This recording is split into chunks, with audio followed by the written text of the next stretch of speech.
Greetings, dear ones. I'm Kryon of Magnetic Service. They say that this is the farewell channel. It is not.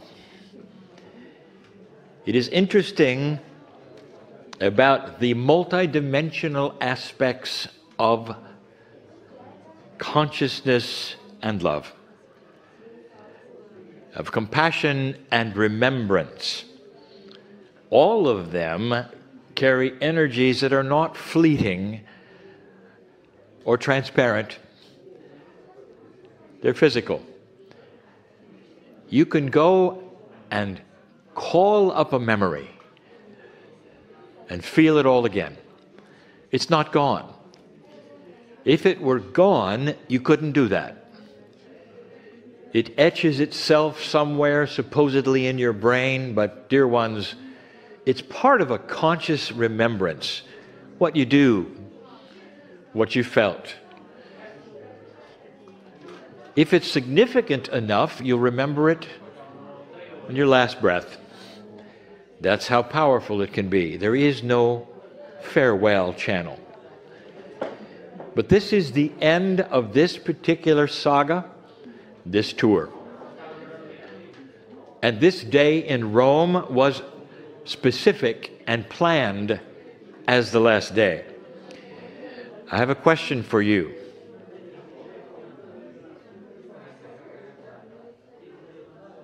You're on this tour, many of you, because you're in a state of searching. Some of you are seekers and have been all your life. And some of you have just awakened to the potentials that might be there. Each old soul here has their own path, and it is unique. But the new energy of the planet pokes you and asks you questions. Is this accurate? Is this over here real? Why do I feel the way I do, you might say? What is going on with me that would cause weeping?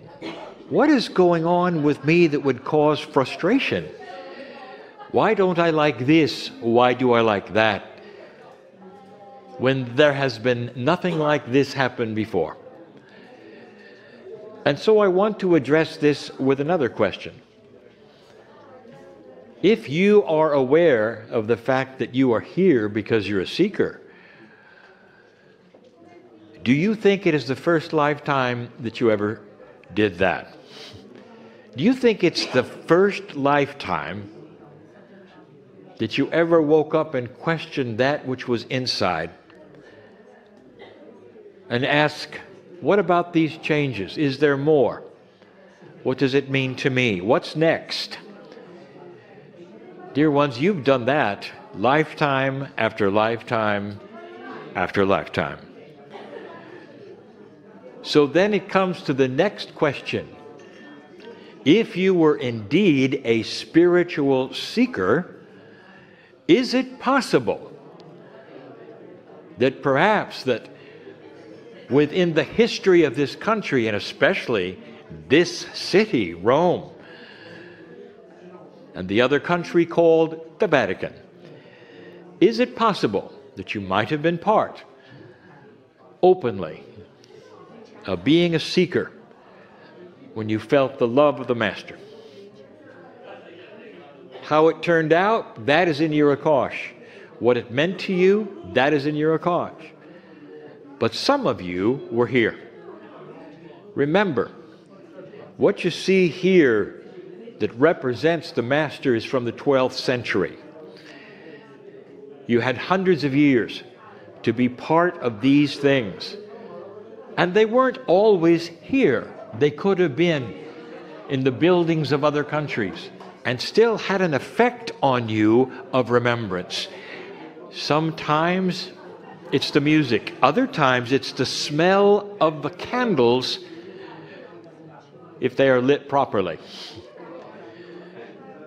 And I wanted to take this moment to remind you that it is all there. And a seeker like yourself has probably felt these things before. So many of you, perhaps part of the oldest spiritual system in the West, might have then joined it in some way, or looked at it in some way, or shunned it in some way that would give you a reaction that you had today. There's a lot more. There are no rights and wrongs, dear ones, in the love of God. There's also a review. I say to you this: do not study and be frustrated with the minutiae of love, for it is almost beyond that which is comprehensible to the human being. Evolution will eventually involve consciousness that will fully embrace and understand some of the puzzles that some of you have even today about what might have happened on the planet, what your involvement is, trying to figure these things out. I ask you, if somebody stood in front of you and in all honesty and purity and beauty, and they said, looking into your eyes, "I love you, I love you," would you then look back at them and say, "Prove it, prove it. I don't believe you until you prove it"? They wouldn't be able to prove love. It is a multi-dimensional emotion that goes way beyond any logic, any proof, any understanding, and it touches heart to heart to heart. And that is why this is the Compassion Tour. Looking at everything with the compassion for its time, for its day, perhaps for its appropriateness, and also something that will be controversial that I'll say. Perhaps the Compassion Tour will be a time to say goodbye to the old energy of this particular belief system, for it will change. For hundreds and hundreds of years, Peter was the rock, and all studies pointed to him. Peter the rock, and all doctrine pointed to him. Dear ones, that's about to change. There'll be an acknowledgement that Peter, as strong and as divine as his words and his beliefs were, represent an older time where human consciousness is beginning to accelerate in love and compassion, to better understand what the Master of Love said and meant. He never asked anyone to suffer. He did not say, "I've come here for you to suffer." He never asked anyone to do anything but understand that you could be like him. And this is going to start to change the belief systems around this planet, but especially here. It has already begun with rewriting some of the concepts that are dark, some of the concepts that don't honor God, such as judgment and punishment and horror, and the description of a place where even children might go if they didn't do something correctly. That may have worked, dear ones, for an older energy of lower consciousness, and today it does not. And therefore, what you saw today, the buildings, the museums, all that was history, is about to move off of the peg of an old energy. Dear ones, it will survive, but it will survive in a light that is brighter and more understanding, more forgiving, more friendly, more benevolent, and more compassionate. I want you to remember these days, for when your children's children come here someday, and they look upon the things that you saw it's going to be very different. Very different.